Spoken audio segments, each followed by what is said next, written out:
Hello guys, Cyber here, and I'd just like to take a moment to do a quick commentary on Star Trek Online.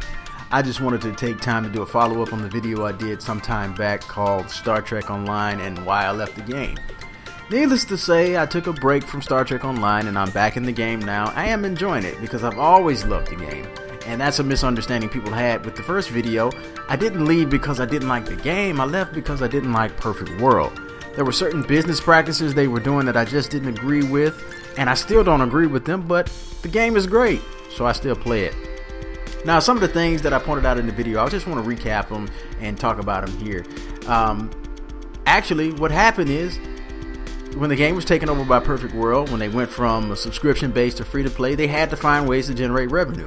That's just a fact of reality, and that's something that I accept. I play a lot of free-to-play games. I don't mind that.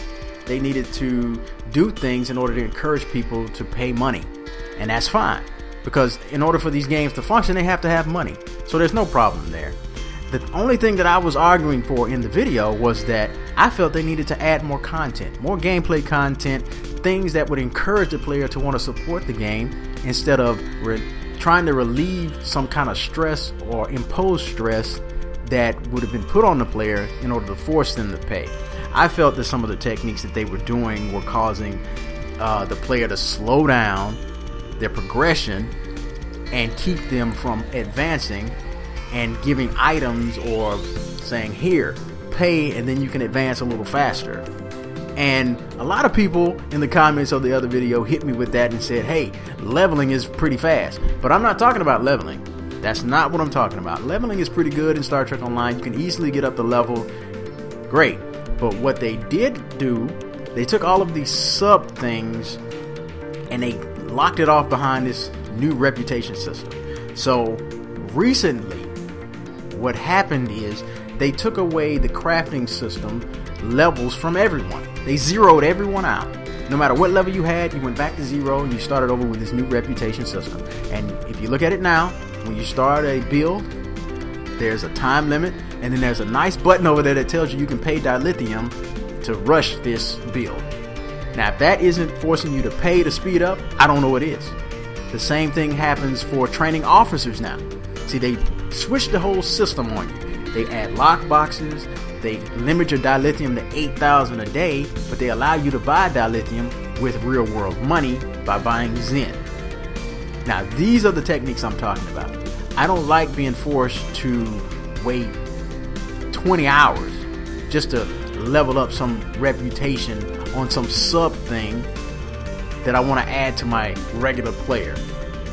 And so these are the things that just turns me off about Perfect World's business practice, that their thing is they want to slow you down to the point to where you are forced to pay to play the game. Now me, I am a paying player of Star Trek Online. Before Perfect World fully took over, I put money into the game because I enjoyed it at that point. There was still high entertainment value, which there still is, because I'm loving the new content in the Delta Quadrant with the Voyager crew and everything. I am just totally blown away by the new content, and I love it. But this new reputation system and this grinding is really getting to me, because I'm one of the players that leveled up my crafting. And I used to make nice, good things with my crafting, and I used to sell those things on the exchange. But now, I am forced to grind all the way back up, and they sectioned it off by different components to make sure that you have to grind up all of those separate components. The same thing with training your officers now, and pretty soon there's going to be something else. They've added tier 6 ships, and there are not many tier 6 ships in the game right now, and so you have to buy upgrade items to upgrade your items. That's another level of grind where you have to pay into upgrading your own items.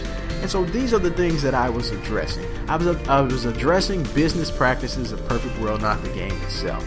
And so I am back in the game. I won't be spending money. I will be playing the game and getting as much out of it as I can for free, because it is a wonderful community. I really love Star Trek. I mean, Star Trek Next Generation, Star Trek Voyager, Star Trek Deep Space Nine, Star Trek Enterprise, Star Trek the original series, the movies, from the first series of movies to the new rebooted universe of movies. I love Star Trek all around. I'm a big fan, and I would never tell you not to play this game. And I was just giving that commentary to clear that up And I hope you enjoy the game, but, keep an eye on those business practices because they're not always the best for the players. I want to thank you all for listening. This has been Cyber.